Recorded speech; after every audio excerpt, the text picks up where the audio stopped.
Viewers, the latest news about Ethiopia, Amhara, and Tigray region is that viewers, according to the latest reports, arrest warrant issued for former Prime Minister Hele Mariam Desalegn.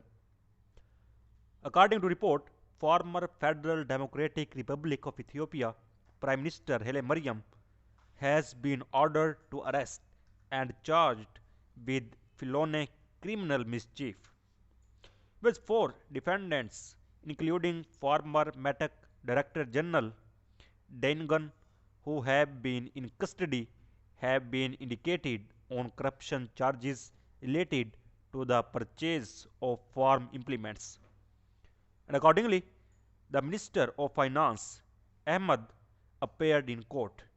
In a low interest rate agreement, Ethiopia's defenses received $50 million from the Polish government, which was paid to agriculture equipment companies in Poland, and the money was not imported.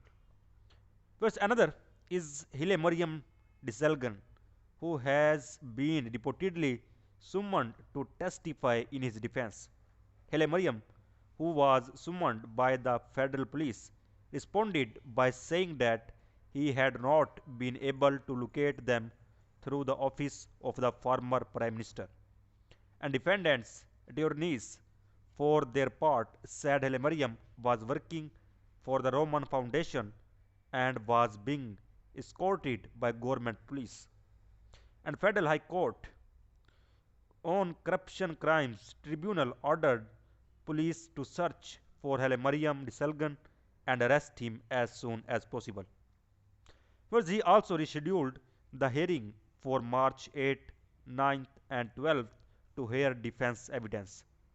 On the other hand, in connection with the case of corruption proclamation number 229443, the trial court heard the case of General Wing. According to IGAD Secretary General Dr. Warkania Gibiu, former Major General Zamura, and Dr. Mikoria Halle and the Major said they had asked the court to issue summons for themselves and others.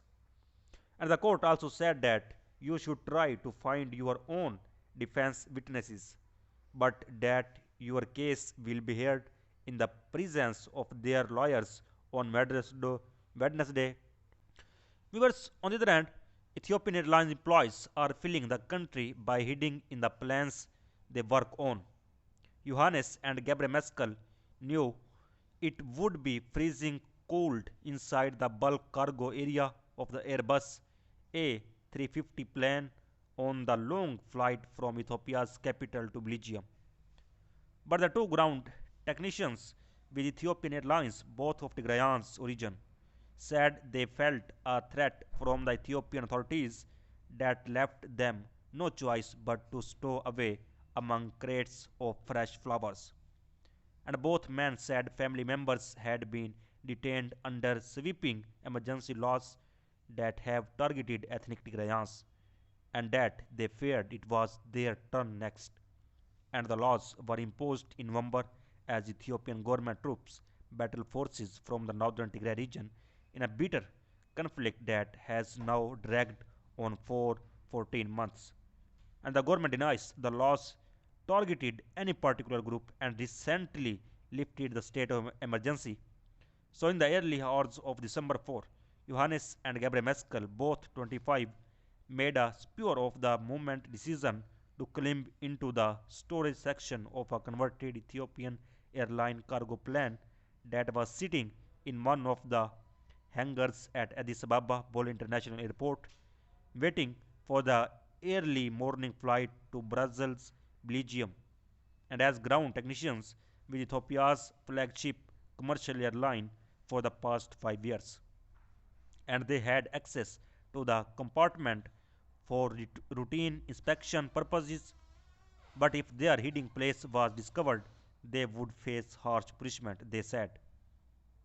And for more than 3 hours before takeoff, they hid in the cold among the cabin crew's luggage, not far away from the plane's cargo shipment, and we took the risk. He said, we were, we had no choice. We had no choice. We could not live in Addis Ababa. We were being treated as terrorists. Johannes, who has now obtained asylum in Belgium, told CNN one of several phone conversations, and four of his relatives have been killed. His fiancée is in prison in Ethiopia's Afar region, and his sister, about 7 months pregnant, was seized from his house along with his furniture, he said.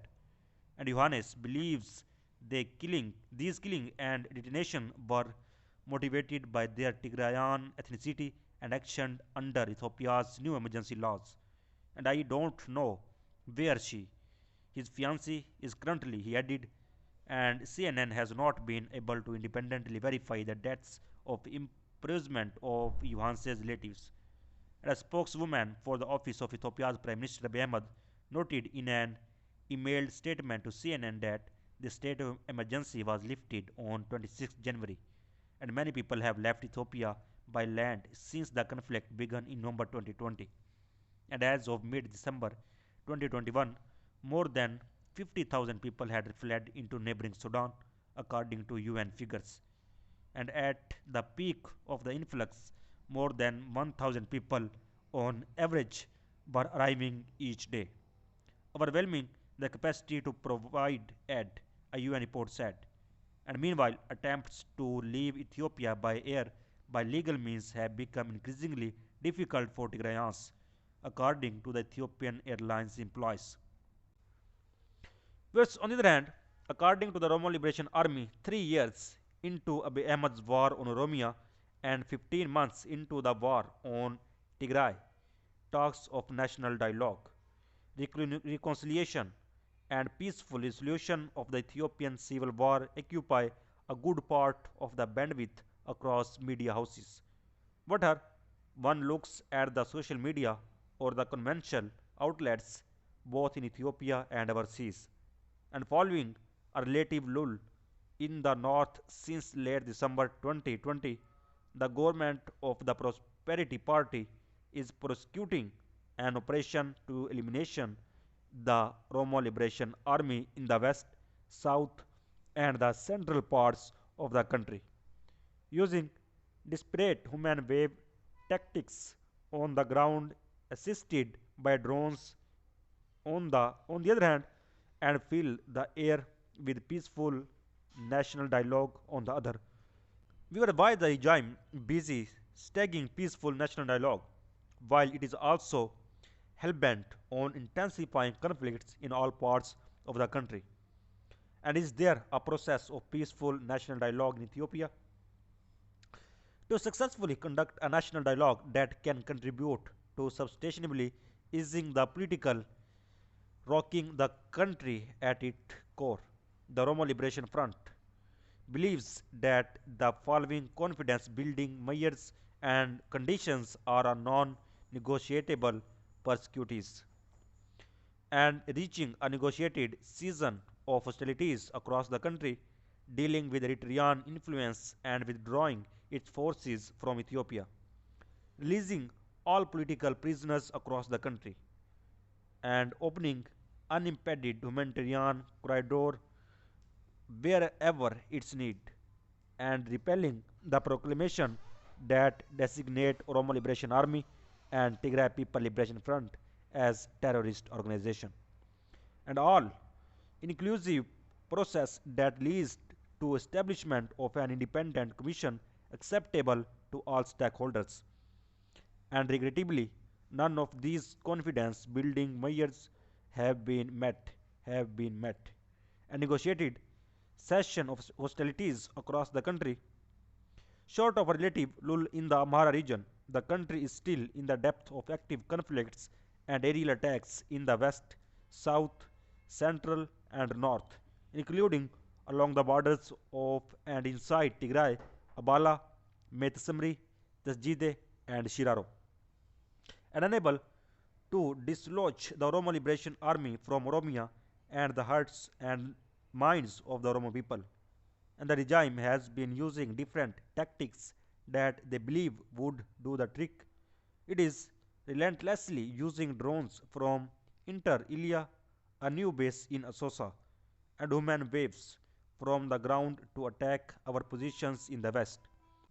So viewers, so far the latest update. For more latest update, please subscribe channel. Thanks for watching.